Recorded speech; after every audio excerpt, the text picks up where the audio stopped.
एकीकडे पाण्याची टंचाई आहे, दुसरीकडे राज्यामध्ये मान्सूनपूर्व पावसानं शेतीचं मोठं नुकसान झालंय। अहिल्यानगरमधल्या श्रीगोंदा तालुक्यामधल्या हंगेवाडी या परिसरामधली ही दृश्य आपण बघतोय। या संपूर्ण परिसरामध्ये वादळी वाऱ्यासह गारपीट झाली आणि पिकांचं मोठं नुकसान झालं। अनेक ठिकाणच्या फळबागा अक्षरशः आडव्या झाल्यात, जमीनदोस्त झाल्यात। या सगळ्यामध्ये डाळिंब, लिंबू, संत्री, मोसंबी या सगळ्या बागांचं अतोनात नुकसान झालंय।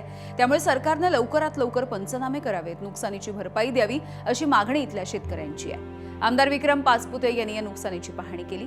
तात्काळ पंचनामे करून शेतकऱ्यांना मदत मिळावी यासाठी मुख्यमंत्री देवेंद्र फडणवीस यांना देखील भेटणार असल्याचं आश्वासन त्यांनी दिलेलं आहे। शेतकऱ्यांची प्राथमिक स्वरूपामध्ये 1-2-3 ठिकाणी पाहणी केली आहे, पण जो प्राथमिक अंदाज समोर येतोय तो कमीत कमी 250 ते 300 एकरावरती शेतकऱ्यांचं डाळिंबाचं नुकसान झालं असण्याची अपेक्षा किंवा एक अनुमान लावण्यात येत आहे।